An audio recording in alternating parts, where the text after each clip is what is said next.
Hello अस्सलाम वालेकुम। I hope सब ठीक होंगे, खैरियत से होंगे। Welcome back to my another vlog.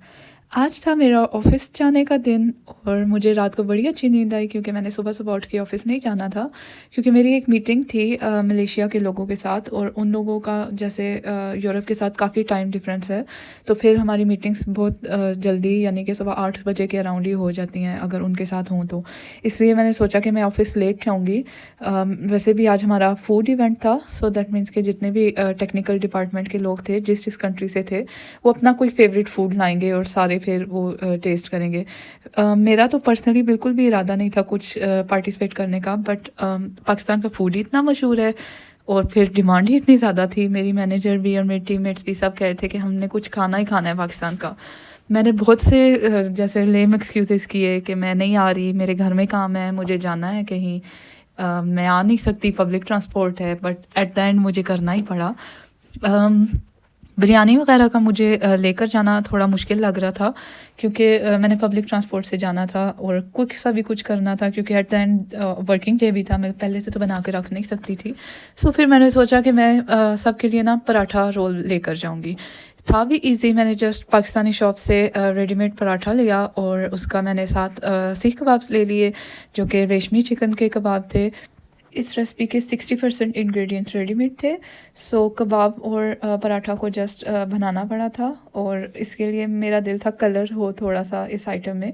सो मैंने अनियंस को, रेड अनियंस को मैंने सिरके में और पानी में बॉईल कर लिया था और ये बहुत एक जिस तरह विनेगर का टेस्ट होता है ना उस तरह का टेस्ट इनका आ रहा था। स्मेल बहुत गंदी आ रही थी जब मैं बॉईल कर रही थी, बट टेस्ट इनका जैसे नॉर्मल अनियंस होते हैं बिल्कुल वैसा ही था। और जो सॉस थी उसके अंदर मैंने चटनी पाउडर डाला था। मैंने दही का इस्तेमाल नहीं किया था क्योंकि ऑफ कोर्स मैं लेकर जा रही थी पब्लिक ट्रांसपोर्ट में और मैं अराउंड लाइक 1-2 घंटे के बाद इसको मुझे सर्व करना था। So I was like safer side यही है कि अगर मैं मायोनीज़ को यूज़ कर लूँ और वो फिर ख़राब होने का ख़तरा नहीं होता ना।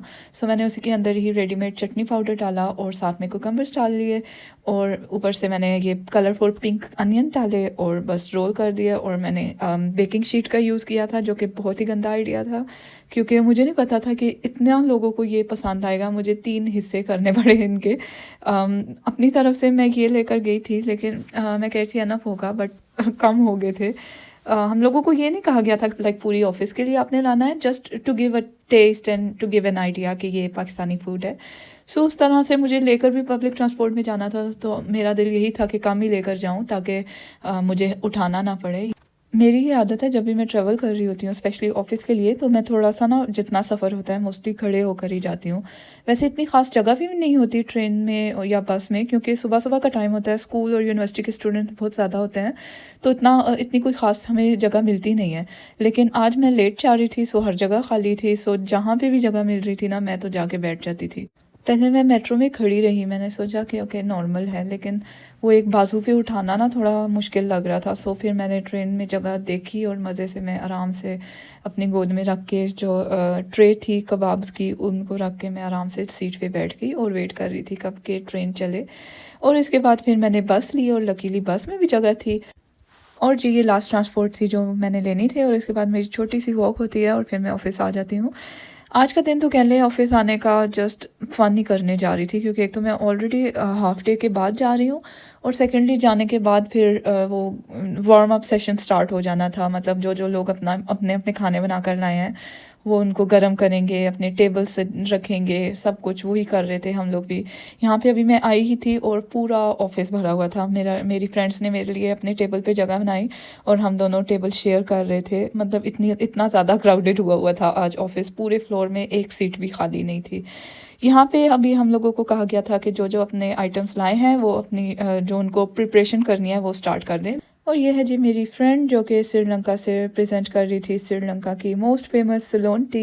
इसकी स्पेशलिटी ये है कि ये जो टी है अभी भी वहाँ पे जैसे औरतें और बच्चे या जो भी लोग हैं वर्कर्स वो हाथ से पिक करते हैं इनकी जो पत्ते हैं या आई डोंट नो जो भी वो पिक करते हैं वो मतलब हाथ से करते हैं और एक एक चीज़ इसमें नेचुरल प्रोडक्ट होता है सारा।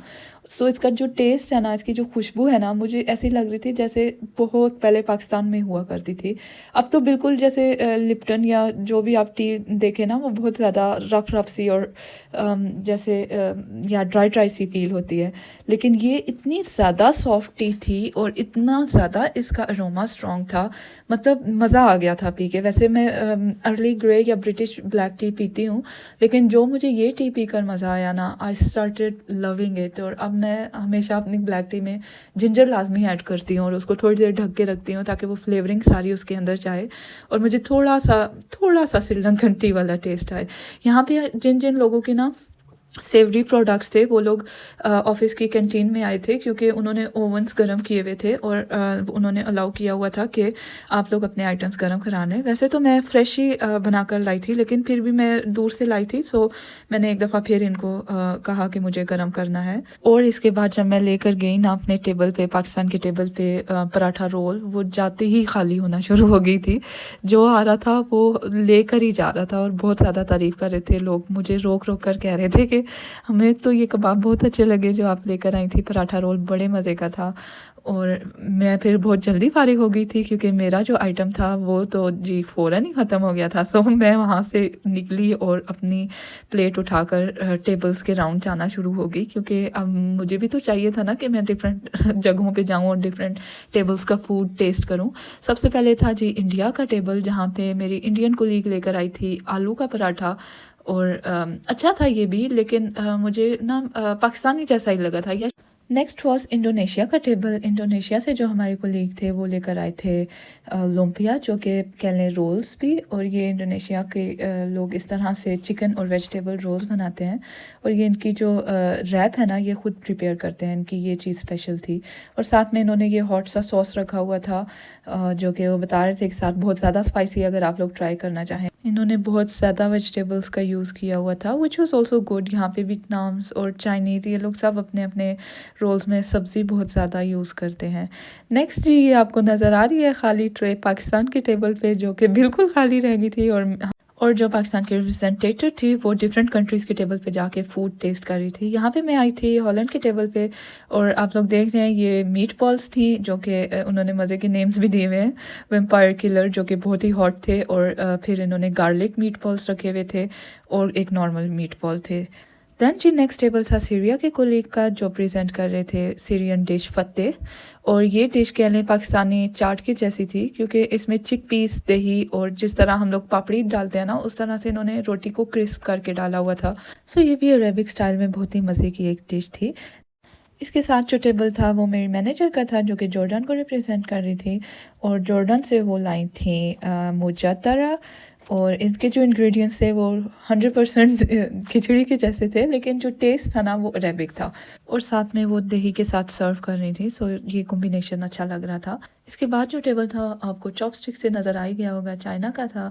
अभी ये रेडी नहीं हुआ था क्योंकि इन्होंने लाइव डम्पलिंग्स बनाने थे, जो कि थोड़ा सा टाइम ले रहे थे। और साथ में इन्होंने एक क्यूट सा पांडा भी रखा हुआ था, जो कि कंग फू पांडा को रिप्रेजेंट कर रहा था, जो कि ऑल्सो चाइना से लिंक करता है।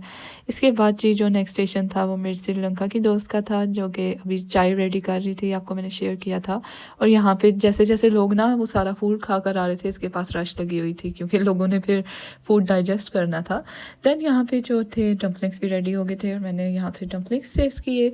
और डम्पलिंग्स तो मेरी फेवरेट फूड है ना, क्योंकि जो मेरी सिस्टर डम्पलिंग्स बनाकर हमें देती थी, अब वो हमारे साथ नहीं रहती और ना ही हमें बनाकर देती है। सो जहाँ से भी मिलते हैं, जैसे भी मिलते हैं, मैं हमेशा ले लेती हूँ और टेस्ट करती हूँ। ये तो लाइव बन रहे थे और इनका टेस्ट भी बहुत ही मज़े का था। इसके बाद मैं आई फ़िलीपींस के टेबल पे और जो इनके नूडल्स में स्पेशल टेस्ट था ना, वो इस सोया सॉस का था, जो कि आपको फ़िलीपींस की शॉप से ही स्पेशल मिलेगा। इसकी स्पेशलिटी ये थी कि इसमें ना लेमन ऐड हुआ था और इसका बहुत ही नाइस टेस्ट था। और हार्ड वर्क भी था ऑफ कोर्स। जो हमारी ये कुलीग हैं, ये सुबह सुबह उठी थी ये सब कुछ प्रिपेयर करने के लिए, क्योंकि ये भी काफ़ी दूर से ही आती हैं। सो यहाँ पे मेरी जो प्लेट थी ना वो ऑलरेडी काफ़ी गंदी हो चुकी थी, सो मैंने सोचा मैं नहीं ले लेती हूँ, क्योंकि अब मैं टेस्ट करने जा रही थी स्वीट स्टफ़। सो थोड़ी सी प्लेट चेंज करना यहाँ पे ज़रूरी हो गया था। सोचिए प्लेट चेंज करना ज़रूरी हो गया था, तो प्लेट चेंज करना कितना ज़रूरी हुआ होगा। वाकई यहाँ तक आकर ना हम लोग फुल हो गए थे, लेकिन फिर भी अब टेस्ट तो करना ही था। ये मौका हमें काफ़ी टाइम बाद मिलेगा दोबारा। सो प्लेट पे जूम जारी रखते हुए मैंने ये पुडिंग ट्राई की, जो कि फ़िलीपींस की थी। एंड द मोस्ट यमीएस्ट पुडिंग मैंने एवर ऐसी कभी भी नहीं ट्राई की। इतनी मज़े की ये पुडिंग थी, मेरा दिल कर रहा था मैं दोबारा जाऊँ और इसको टेस्ट करूँ। और इसके बाद जो टेबल था वो टर्की का था और जो आइटम्स वहाँ पे प्रेज़ेंट हुए हुए थे वो नॉर्मली यहाँ पे टर्की शॉप से आप लोग बाय कर सकते हैं। सो मैंने इस टेबल को अवॉइड किया और मैं नेक्स्ट टेबल पे आ गई जो कि ईरान का था। ईरान के टेबल पे भी स्वीट डिश थी जो कि बहुत ही नाइसली प्रेज़ेंट की गई थी। इसका कलर और इसकी डेकोरेशन बहुत प्यारी थी। और जैसे ही मैंने फर्स्ट स्पून लिया ना, I was blown up by the taste of saffron and rose petals. I never tried this much saffron और rose petals in any sweet dish. और हम लोग अपनी इस ईरान की कोलीग के साथ हंस रहे थे कि ईरान हो और सफ़रान ना हो, ये तो हो ही नहीं सकता ना। ईरान की एक बहुत फेमस डिश है जो कि बिरयानी की जैसी है, लेकिन उसमें डिफरेंस यही है कि वो बहुत ज़्यादा सफ़रान उसमें यूज़ करते हैं। ये हर चीज़ में ही करते हैं क्योंकि ऑफ कोर्स इनके पास प्योर है और है भी ज़्यादा। सो नेक्स्ट टेबल था इंडिया का अगेन, जो कि मेरी एक कोलीग साउथ इंडिया से एक डिज़र्ट प्रेजेंट कर रही थी। जैसे हमारी कैरामल खीर होती है उस तरह से, फुल ऑफ ड्राई फ्रूट्स और लाइट सी, बहुत ही मज़े का इसका भी टेस्ट था। इसके बाद जो टेबल था वो हॉलैंड की स्वीट डिश का था और ये वो स्वीट डिश है जो मैंने ट्राई नहीं की क्योंकि इस डिश की स्पेशलिटी ये है कि इसके अंदर ना सॉल्टी टेस्ट डालने के लिए वो पोर्क का यूज़ करते हैं। So sweet cake and salty pork, इस तरह से इस डिश को फ्लेवराइज किया जाता है। सो मैंने ये चीज़ नहीं ट्राई की। And here I was back on the dumplings table क्योंकि मेरी दोस्त ने मुझे कहा था कि वो डिफरेंट फ्लेवर का बना रही है तो ये भी ट्राई करो। पुराने ज़माने की बात है जब हमारी सिस्टर हमारे लिए ना डम्पलिंग्स बनाती थी तो वो उसको हमेशा स्टीम करती थी। लेकिन आज मुझे पता चला है डम्पलिंग्स को हम लोग बॉयल भी कर सकते हैं। ये तो मोर क्विक है और आसान है, आपको स्पेशल बर्तन भी नहीं चाहिए होंगे। So I am gonna try this at home as well and will share कि किस तरह का टेस्ट था और कितना आसान था। इसके बाद ये हम लोगों ने टेबल्स क्लीन किए, जो जो मेस था वो उठाया और वापस अपने जो काम करने वाली जगह थी वहाँ पे आए और बस बैग पैक किया और निकल आए। बहुत अच्छा दिन था आज, इतना काम भी नहीं था, जस्ट मीटिंग्स थी और बस ये छोटा सा फन इवेंट था। इसके बाद मैं ट्रेन स्टेशन पे वेट कर रही थी ट्रेन्स का और सोच रही थी कि घर जाके क्या चीज़ क्विक सी बनाऊंगी क्योंकि ऑलरेडी मैं लेट हो गई थी और घर में मैंने बोल दिया हुआ था जो जो हम लोग डिनर प्लान कर रहे हैं उसके जो आइटम्स चाहिए तो वो कोई जाकर सुपरमार्केट से ले आए ताकि मैं घर जाऊँ तो बस मुझे कुक करना पड़े। देन मैं घर जा ही रही थी कि रास्ते में जो हमारा ट्रेन स्टेशन है वहाँ पे था छोटा सा लाइव म्यूज़िक और वो इतना अजीब था, इतना न्यू था मेरे लिए भी। मैं सोच ही रही थी, उनके एक्सप्रेशंस को देख रही थी कि ये लोग कर क्या रहे हैं। आप लोग भी सुने और बताइएगा कैसा लगा आपको डच लाइव म्यूज़िक।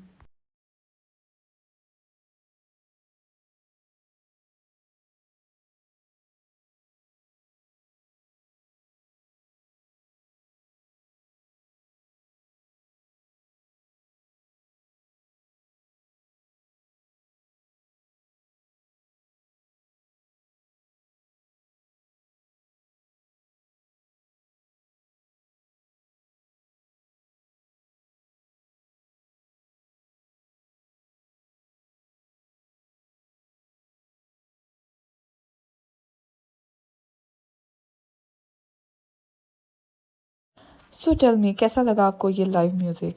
आपने एक्सप्रेशंस इन लोगों के नोट किए, बिल्कुल ऐसा लग रहा था जैसे गाना नहीं गा रहे, कोई गालियों का सेशन चल रहा है इनकी ज़ुबान में। खैर यहाँ पे हम लोग जो चिकन पैटीज़ लेकर आए हुए थे उनको हमने फ्राई कर लिया था और साथ में हम लोगों ने फ्राइज़ को भी फ्राई कर लिया था। फ्राइज़ हम लोग ये वाले लाए थे जो कि थोड़े मोटी शेप में कट किए हुए होते हैं और जो चीज़ सिर्फ बनानी थी वो थी mushroom sauce and that was it. वो सिर्फ़ एक काम था जो मुझे करना था, बाकी सब कुछ हो चुका हुआ था। मतलब मशीन ही नहीं करना था, मैं एक साइड पे डाल के और दूसरी तरफ सॉस बनाने चली जाती थी। सॉस के लिए आप किसी भी तरह का वाइट सॉस बनाते हैं, सेम उसी तरह से बनाएँ। आपको क्रीमी पसंद है, आपको चीज़ी पसंद है, जो जैसा पसंद है आप उस तरह का सॉस बनाएँ और फ्राइज़ और इन चिकन पैटीज़ के साथ सर्व करें। एक तरह से आपका डिनर रेडी हो चुका है, आपको कुछ भी और करना नहीं पड़ेगा।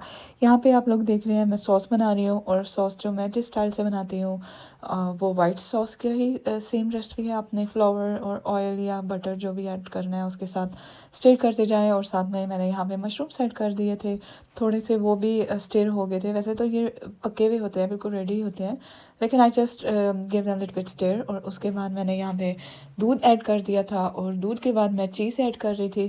चेडर चीज़ भी ऐड की मैंने और नॉर्मल चीज़ भी ऐड की। मेरे पास आज फिश श्रेडेड चीज़ अवेलेबल नहीं थी, सो मेरे पास स्लाइसेस थे, मैंने उन्हीं को यूज़ कर लिया। चेडर के भी थे और दूसरे भी थे, मशरूम और सॉस मैंने पसंद साथ किया में ब्लैक जाता है। पेपर और इटालियन जो स्पाइसेस थे वो भी ऐड किए, जिससे इसका टेस्ट कंप्लीट हो गया। इन चीज़ों के अलावा मैंने कुछ भी ऐड नहीं किया, और जस्ट इसकी जो कंसिस्टेंसी थी ना उस पर मैं वर्क कर रही थी कि वो थोड़ी सी थिक हो जाए, क्योंकि मेरी फैमिली में थिक कंसिस्टेंसी का।